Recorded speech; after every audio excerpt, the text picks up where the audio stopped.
अग्रज मंच पे उपस्थित हैं, इन सबकी उपस्थिति में आप लोगों को नमस्कार करते हुए मैं इस किताब पर बहुत समीक्षात्मक तरीके से कहना चाहूँगा कि इन्होंने जो है वो बहुत सारी ऐसी बातों को रखने की कोशिश की है जो हमें पता है, लेकिन हम उसको अमल नहीं करते।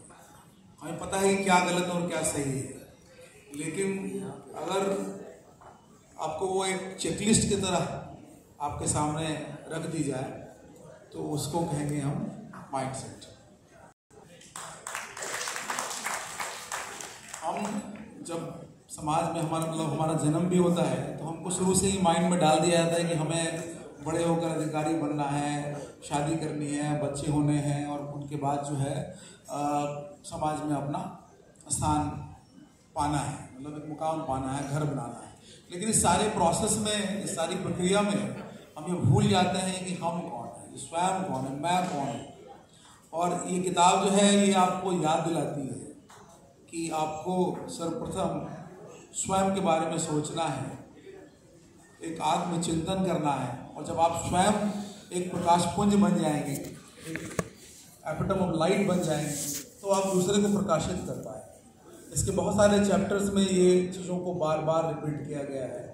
और मैं कहूँगा कि इस भागती दौड़ती दुनिया में स्वयं को कैसे सकारात्मक बनाए रखें आप, ये इस किताब में आपको मिलेगा।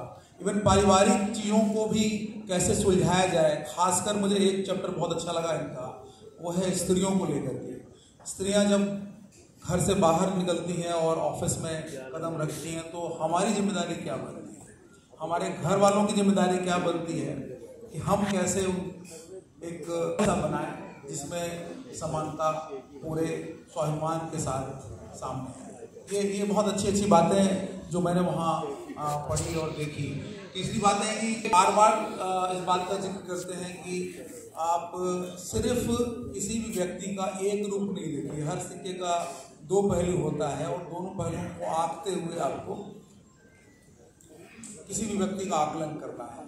और इन्होंने बार बार ध्यान दिया कि जरूरी नहीं है कि आप सिर्फ निगेटिव चीज़ों को सामने लाएं, पॉजिटिविटी के बारे में हमेशा इन्होंने बात रखा है। मैं ज़्यादा नहीं कहूँगा, मैं कहूँगा कि इन किताब पढ़ते हुए मुझे इन्होंने एक जगह कानून और धर्म को एक तराजू पर रखा है और उन्होंने समझाया है कि जैसे डिसिप्लिन में धर्म भी आपको डिसिप्लिन में लाता है और कानून भी सामाजिक दायरे के अंदर डिसिप्लिन में लाता है। इस तरह से इन्होंने बहुत अच्छा कंपैरिजन किया है वहाँ पर।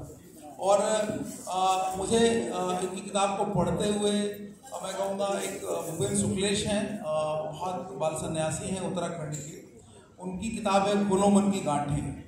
उस किताब की याद आई क्योंकि उस किताब में भी आपके मन की गांठें खोलने का पूरा, और ये किताब भी आपके मन की गांठें खोलने का सामर्थ्य रखती है।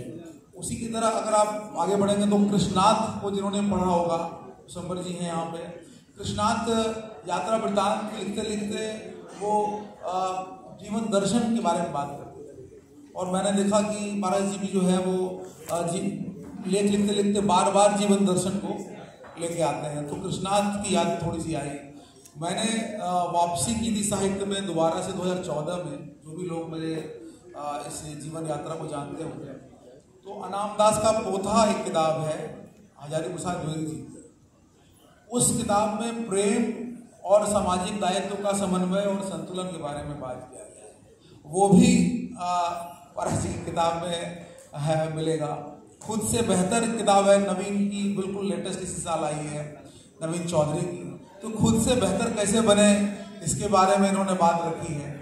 तो मैं ये सिर्फ कहना चाहूँगा कि ऐसी किताब जो एक दिया की तरह आपके सामने आए, ऐसी किताब जो एक आईना की तरह आपके सामने आए, ऐसी किताब जो आपका प्रतिबिंब आपको दिखाए और इतने सारे अच्छे किताबों का स्मरण आपको दे जाए, तो इससे ज़्यादा बेहतर और क्या ही होगा। बहुत बहुत शुभकामनाएं आपको, आप ऐसे जुड़ते रहें और दिसंबर जी की बात कर लेता हूँ, ये क्रमशः चलता रहे।